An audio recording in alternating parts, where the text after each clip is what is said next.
အဲ့ဒီနေ့ကကျွန်တော်မန္တလေးကနေရန်ကုန်ကိုကားလို့ပြန်ဆင်းလာတာအချိန်ကည2 နာရီခွဲလောက်ပေါ့115မိုင်ကိုကျော်လာပြီးကလေးကလမ်းကတော်တော်လေးတိတ်ဆိတ်နေတာဗျကားရှိမီအောင်ကလမ်းမပေါ်ကိုထိုးထားပေမဲ့ဘေးပင်ညာကတစ်ပင်မဲမဲကြီးတွေကျွန်တော်ကားကိုဝါမျိုးတော့မလို့ပဲဖြူနာရောက်မှာတော့လမ်းဘေးမှာအမျိုးသမီးတယောက်ရက်နေတာကိုမြင်လိုက်ရတယ်ဒီအချိန်ကြီးတယောက်တည်းပါလားဆိုပြီးတော့စိတ်ထဲမှာတနာသွားတာနဲ့ကားကိုဘရိတ်အုပ်ပြီးရက်ပေးလိုက်မိတယ်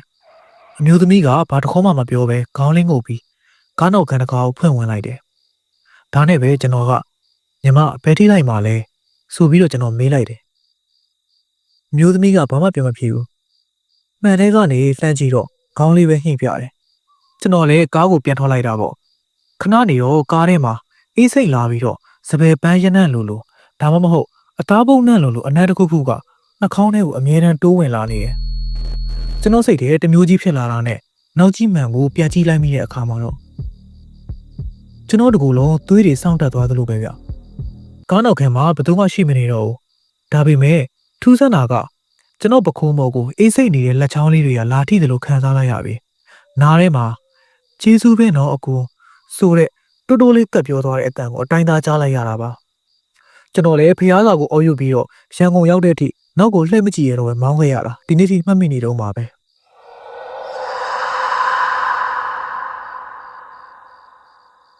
ဒါကတော့ကျွန်တော်လူရိုပေါက်တုံးကပကိုးလန်းဟောင်းမှာစိုက်ကင်နဲ့ညဘက်ပြန်လာရင်ကြုံနေတာလမ်းကမမမွဲမဲနဲ့တစ်ပင်တွေကလည်းအုပ်ဆိုင်နေတာ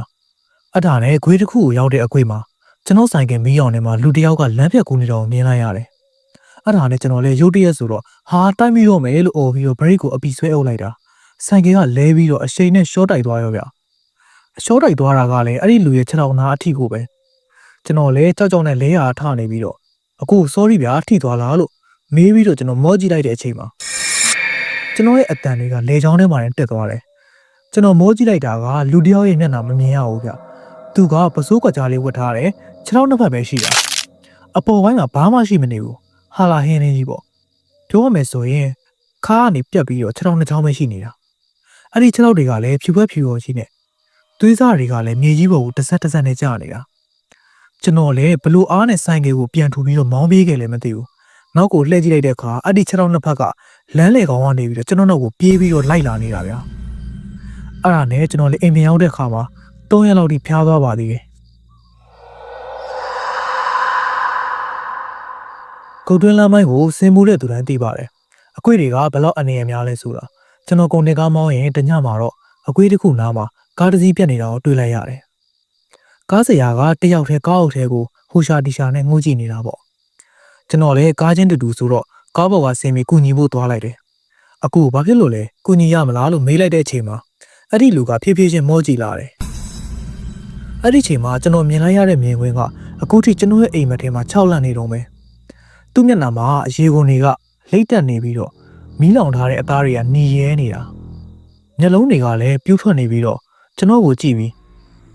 ငါ့ကိုကဲပါဦးငါ့ကိုထုတ်ပေးပါဦးပူတယ်အရင်ပူတယ်ဆိုပြီးတော့တုံရီနေတဲ့အတန်ကြီးနဲ့ပြောလိုက်တာပြောနေရင်ကပဲသူ့လက်ကြီးကကျွန်တော်လက်ကိုလှမ်းဆွဲလိုက်တဲ့အချိန်မှာပူကနေခံစားလိုက်ရတယ်ကျွန်တော်လည်းလန့်ပြီးတော့နောက်ကိုခြေလှမ်းဆုပ်လိုက်တော့မှအဲ့ဒီလူရောပြက်နေတဲ့ကားရောမြုံမုံတွေကြားထဲမှာပျောက်ကွယ်သွားတာကျွန်တော်လက်မှာတော့အခုထိမီးလောင်ရလိုမျိုးအမာရွတ်အနီးကျန်နေခဲ့တယ်အဲ့ဒီနေရာကလွန်ခဲ့တဲ့နှစ်အနည်းငယ်ကစီတင်ကားမှောက်ပြီးတော့ကားစီယာအရှင်လက်လက်မီးလောင်တည်ဆုံးခဲ့တဲ့နေရာဆိုတာကိုတော့နောက်မှကျွန်တော်လည်းပြန်ပြီးတော့သိခဲ့ရတာပါ